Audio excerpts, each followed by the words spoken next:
Hi comfort lovers, welcome back to my channel, Chani here. Today we're going to be talking about self-care that sparks joy. This is self-care not in the sense that TikTok is telling you to buy a gua sha and buy these like facial creams and to perform self-care in kind of a consumeristic way. These are just little things that I've found that make me feel good, and they don't necessarily have to cost anything.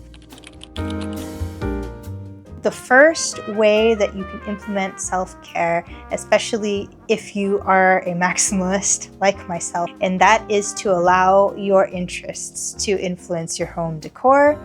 It really is an underrated thing, but if you don't put up anything and you just allow your space to be sterile and the way it was when you first rented it, it'll never truly feel like your space, and you'll always just feel as if you're in a borrowed spot. It fills me with so much joy, especially now that I've had some meaningful trips with my husband, especially our honeymoon, where I got to put up some of the trinkets and souvenirs that we purchased from our travels just to look at them, and it reminds me of those fond memories.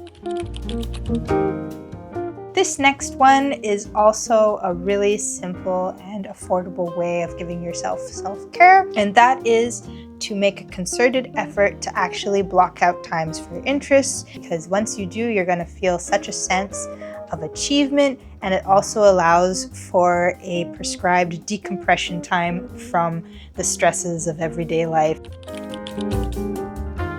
The next one is similar to the first one, but it is a little bit more specific to seasons, and that is to allow yourself to decorate for the seasons and to enjoy decorating for the seasons. It doesn't have to be the perfect Christmas tree, it just has to be the Christmas tree that's perfect to you. If you don't care about Christmas, you're more of a Halloween person, go ham and decorate for fall and enjoy that time, because we only get it once a year, and especially being able to use the same decorations year after year brings such a wonderful sense of not just nostalgia, but just like almost like a giddy enjoyment in unboxing them again and putting them up and seeing what fun ways you can incorporate them into your decor this year.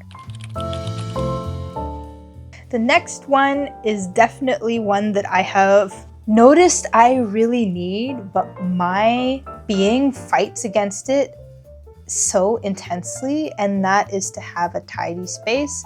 So I'm going to make a slight caveat and to have a tidy to you space. It'll vary from person to person because everyone has their upper and lower limit of what is too sterile and what is too chaotic.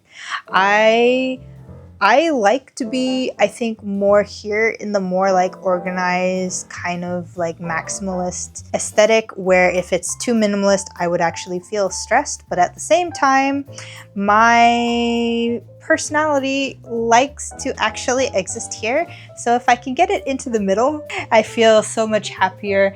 And there's something to be said for having a space that feels livable.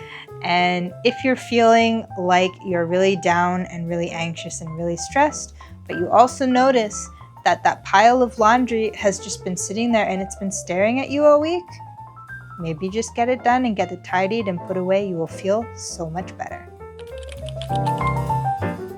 Next, and this is going to be hard for anyone who is a night owl to listen to this and be like, okay, you got me, but that is to actually really care and be stringent with your sleep schedule. I feel so much better when I've had a routine and I sleep at the same time every night. But I know as someone who is a night owl, I like to stay up late and I like to watch my media and be like constantly stimulated, but it's just not good for us.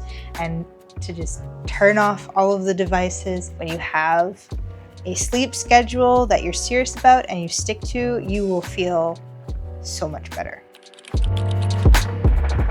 Be healthy in body to be healthy in mind. And so this is just the idea of taking care of yourself physically.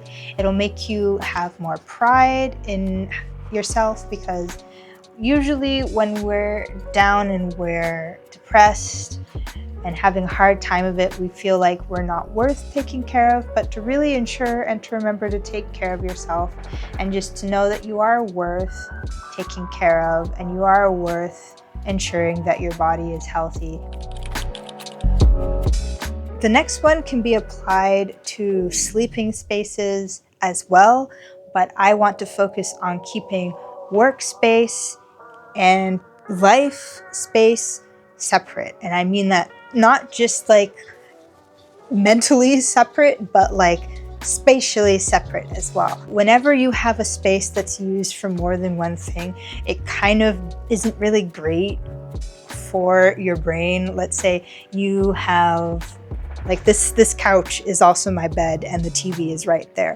I cannot wait for my proper bed to come, because I'm finally going to have a separate sleeping and entertainment space. Because what that does, if they're together, is that you can't really fully focus and think about, oh, this is a sleeping space, because this is also your entertainment space.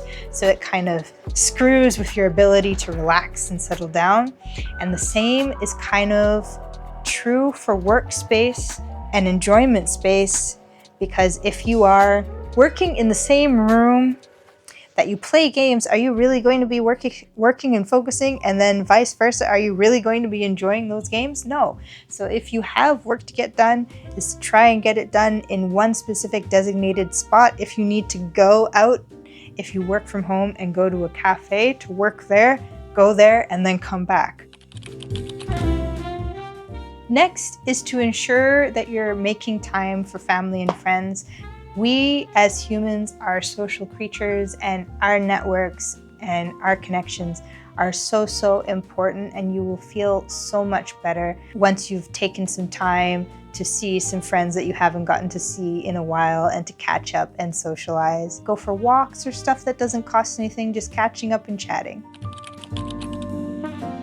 Ensure that you are budgeting in things that make you happy, as we are all on a little bit of money crunch, especially with the holidays. To always ensure in your budget you're making enough room for some of the things that bring you joy, because if you deprive yourself of too many of those things, you're just going to be miserable. Anyways, that's just a few self-care things that I thought sparked joy and also didn't seem to cost a lot of money. Let me know what you think. Leave down in the comments any that you think I missed, or that you feel really work for you, that aren't too terribly expensive or on the consumeristic side of things. If you really enjoyed it or found these helpful, please leave a like or even subscribe for more. We'd love to have you here. And until next time, bye!